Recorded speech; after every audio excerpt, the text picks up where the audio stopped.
Welcome to The Fire Within. Once again, I'm your host, Joel Young. This week, I'm particularly excited to have two guests that are going to talk to all of you viewers about the world of medical aesthetics, skincare products to make our faces and our maybe other parts of our bodies all healthy, rosy, and glowing. I'd like to welcome Kaz Zvanitajs. Yeah. Who is the Director of Corporate Culture. VP of People and Corporate Culture. VP of, oh boy. And Blair French, who's the Vice President of Marketing. Yeah.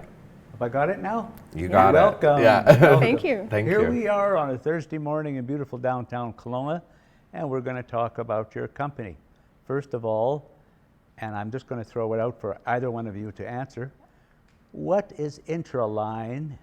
How did it come to be? Okay. Do you want me to why do this don't you one? So we are an innovative medical aesthetic company, and we brand, manufacture, and sell anti-aging products. So most of the anti-aging products have hyaluronic acid in them. Some of them are topical, some of them are injected into the skin, but the focus is all anti-aging. And because the products are CE approved, we sell primarily in Europe right now, and eventually down the road we'll be in North America as well.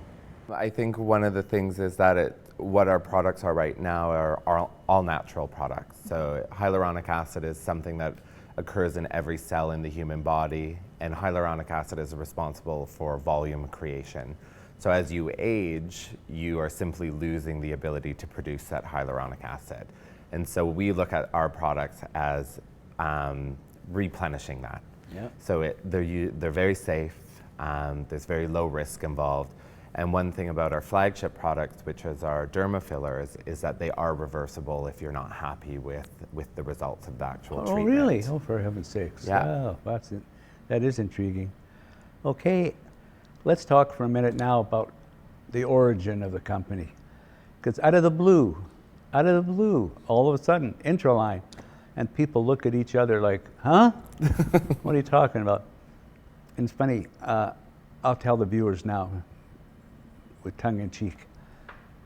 Ladies and gentlemen out there in Okanagan TV land, the three of us have our little private smile because my one and only daughter works with and for these two people.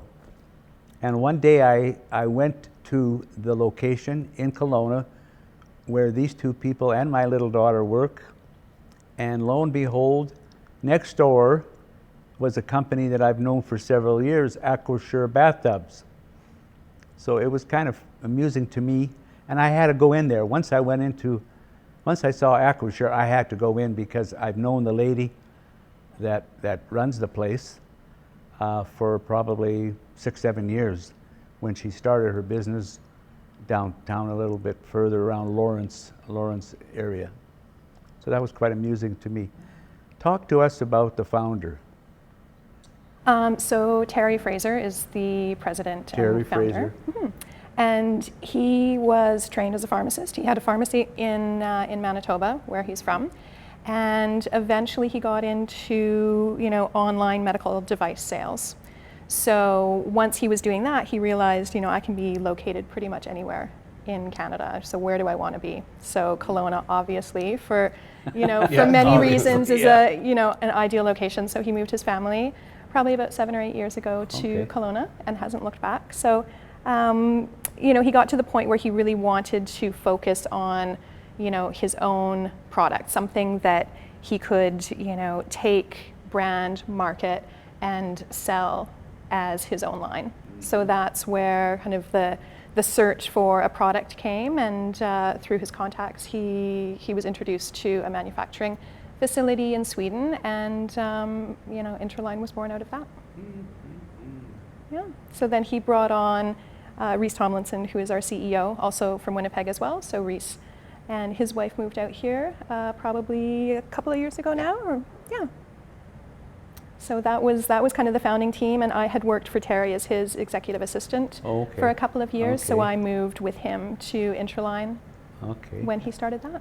And Blair, from whence you came? Yeah, so I started with Intraline about 16 months ago when all we had was a logo and the products. So, I think that's something that's been so exciting over the last year and a half to go through everything from, creating a branding, positioning for the company and each product, all the way through to packaging to where we are now, where we're fully launched in Europe with a sales team based out of London.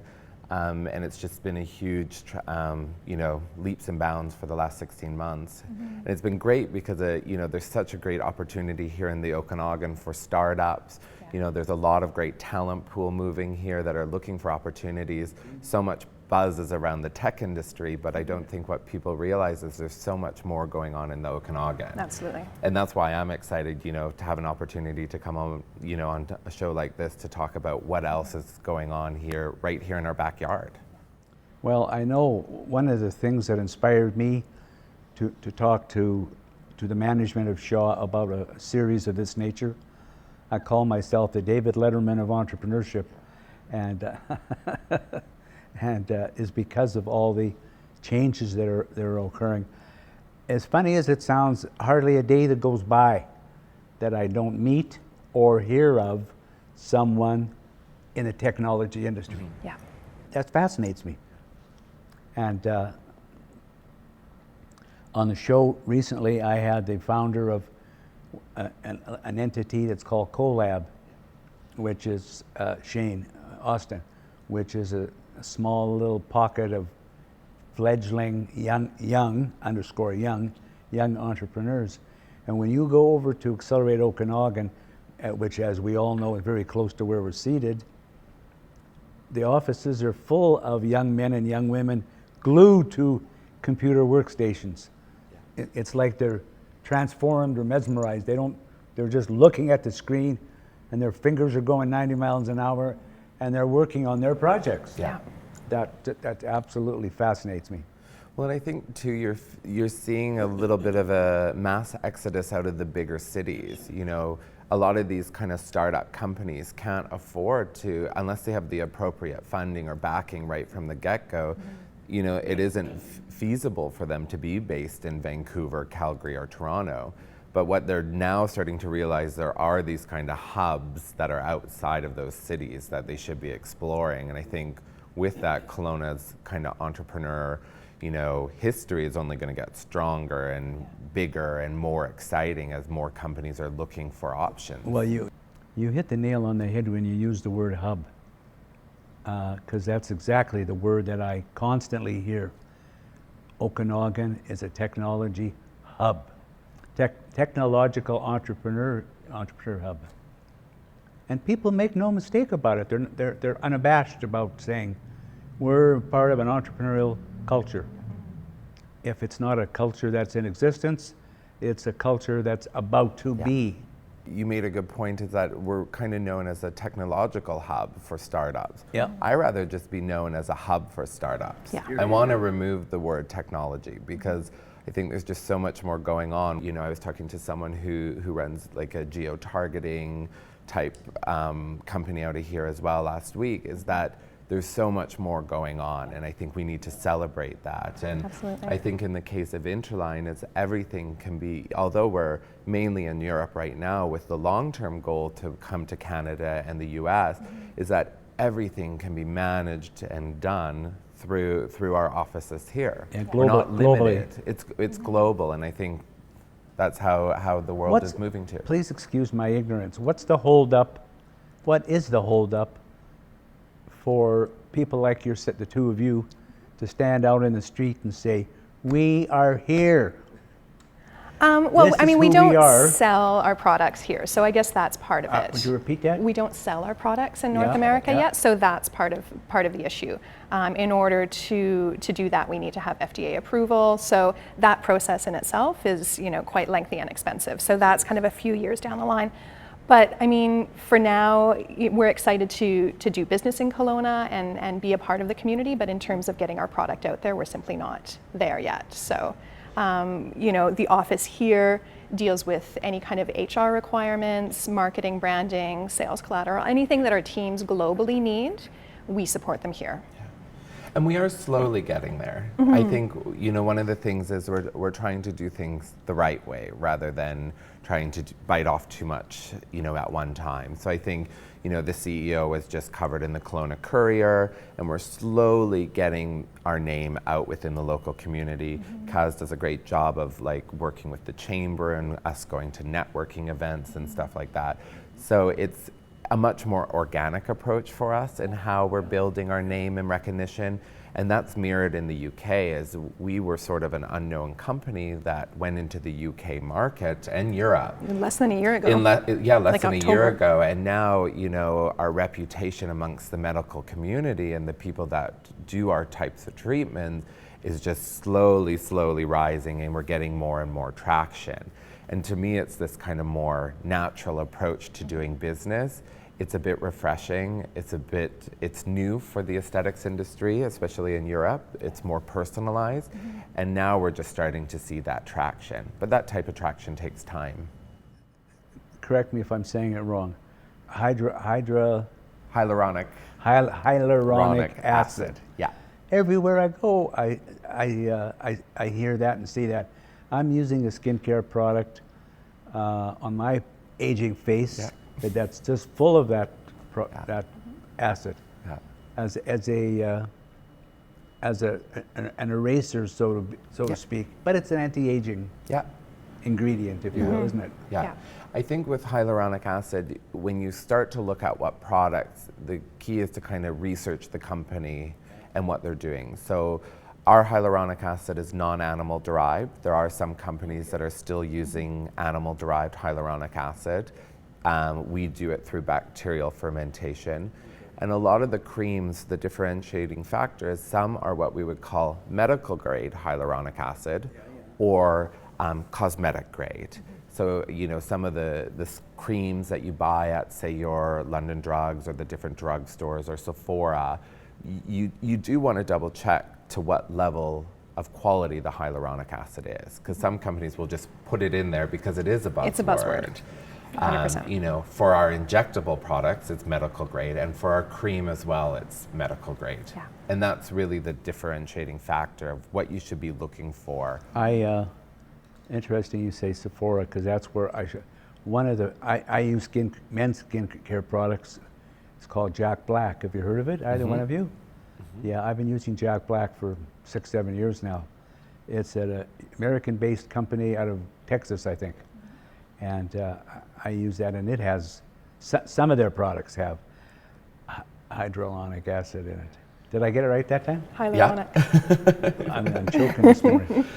I think you touched on such an interesting factor is in the aesthetics, especially in our field, the biggest growing audience is the male market. Yeah. And Intraline, we always pride ourselves on trying to do things a little bit different, a little bit more creative, and we were the first to launch a male filler specifically marketed to men. Oh, okay. So rather than typically a male patient would go to a doctor and they might use, say, you know, a certain product, I don't want to mention any, but, you know, it's definitely female orientated, the coloring of the packaging and everything. Yeah. But for us, we did one that's specifically designed and marketed to men, and we were the first to launch that in Europe. Injectable? Injectable. Injectable, yeah. Yeah. So, and, you know, it helps with either your deep set wrinkles and adding volume back into the face. Injectable, correct me if I'm wrong. Injectable suggests right away that it has to be redone. Injectable only lasts so long. Yes. That's right. Yeah. The whole business of that other famous product that you hear so much about. Oh, like Botox. Botox, yeah. Yeah. Botox. Yeah. But I got to come back and give you another $400 or whatever it is to get the wrinkles out of my chin, my laugh lines. There is a bit of a difference between, say, like our hyaluronic acid fillers and Botox. Absolutely. Botox is a brand, it's a company. What Botox is a neurotoxin. So it works more like paralyzing the muscles around the wrinkles to help kind of correct the signs of aging. Fillers look to kind of fill in the wrinkles. And with our products, you know, you're looking at 9 to 12 months. Eventually it will just be reabsorbed back into your body and expelled the appropriate way. But it is something that you do need to do, reoccurringly. And that's nothing that any doctor or even on our website that we shy away from. It's not an instant fix that's permanent by any means. Kaz and Blair, my producers are signaling it's time for a little break. So let's take a short break, and we'll be back. Perfect. Sounds good. When we come back, let's pick up from where Intraline is today and try to project what the future holds.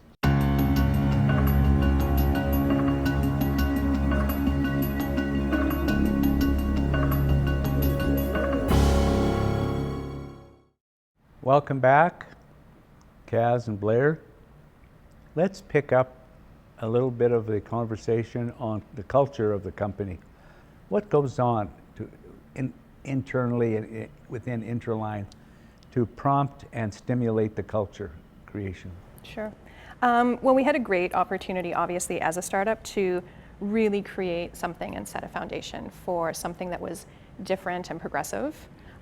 So in terms of HR models and how we recruit and how we treat staff and our expectations of staff, we had the opportunity to do something really different. So we created a set of values that we basically live by when it comes to our company, when it comes to our strategy, when it comes to hiring. So we really value courage, we value ownership, we value being forward thinking, owning your mistakes. All of these things, we want to empower our staff to, our team members to bring their best game every day, to work really, really hard. And in return, we're going to give them autonomy, and we're going to give them opportunities, and we're going to offer growth opportunities, and really give them something that they can own and be proud of. So we really want to foster that. And because we are a startup, we could do that from the ground up. So it really comes from a very genuine place. It was the CEO, the president, and myself who sat down and talked about what we think is important and what kind of company we want to be and what kind of company we want to be working for and that we're proud to work for. So it really comes from all of us. So it's easy for us to kind of, spread that message, across everything, across our strategy. And so when we're hiring, we're really looking for people that are very driven, that think outside the box, that that take pride in their work, and who are going to push the boundaries. You're touching on something that's going to kind of leading to my next question. How are your existing employees accepting the intent and spirit of your culture creation? It's fantastic. We have great feedback when it comes to that. Good. We have this internal feedback system called Tiny Pulse. So it's an anonymous Tiny Pulse, and it goes out every week. It's an anonymous survey, and we can get immediate feedback from the staff about what's working, what's not, where they would like to see improvements, where they're unhappy, what they think is working. And every time we've got questions around the company, what's working, culture is number one. Why did you join the company? Culture is number one. So it really is about, creating a great space, giving some amazing perks, and just providing, an incredible opportunity for people. Okay, Blair, where's the road leading for tomorrow? In other words, where is Intraline going to be going tomorrow, next week, next month? Well, tomorrow I would say our focus is still our UK office. Okay. Getting everything that we need to get there ready, a well-oiled machine, and continue to build our brand and sales there. Then it's expansion into Europe. We're looking at which region is the most kind of lucrative or viable for us, and hire direct sales teams there. And that's why the culture is so important, is we want to make sure that's transcending to everyone that we hire, no matter where they are in the world. As well as we're looking for, great resellers and distributors of our products in countries that we might not consider hiring direct salespeople. Maybe countries that are a little bit more challenging to do business in, and we need someone there that has already, that established network. Thank you. You mentioned earlier today, the medical community. And I can't help but want to ask or state, it would seem to me to be a marketing strategy motivation to visit the medical community. For example, the Okanagan Medical Society, Yeah. as a for example. Yeah. Get in bed with a few doctors, male or female, pardon the Blair. pun. I'm willing to do some things, but I do draw the line. I see what you did to me now. Yeah. Figuratively speaking, get in Yes. bed with some of these doctors, particularly the ones, male or female, who were very vocal, very out there, to get the word out about your medical aesthetics. The more drum beating, if you will, Yeah. the better. Yeah. Well, and that's worked with our UK team. Is we have key opinion leaders and we have a global medical advisory board that's made up of plastic surgeons from the UK and Europe. Oh, okay. Yeah. So we really want to align ourselves with the right people that are also doing things in a progressive way and that are thinking outside the box and that are young and interested in different techniques. So we've aligned ourselves with people there, and every market that we enter into, we aim to do the same. And when the CEO is in our London office, or myself, or even Kaz, we're meeting with them on a regular basis. We are, right now the focus is Europe, so we are attending the trade shows that we need to attend to get Okay. that face-to-face time. Good. And we're going to take everything that worked in Europe, all the way from culture straight through to selling, and apply that when we're ready to enter the North American market. Yeah. It's kind of your, Europe is kind of your, Playground. It is. Playground. We're I creating was- a playbook exactly of yeah. how to do things and, Yeah. and timelines, and then we just take that playbook, and then when we want to enter a new country in Europe, we take ready. it and we go there. So we know exactly what we need to do when we need to do it. I like the sound of that. Yeah. You guys are doing a good job. You're convincing me more and more I talk to you. I would just like to say, like, one of the things I think we pride ourselves at Intraline is, we don't want people to feel like they're being forced into an aesthetics treatment.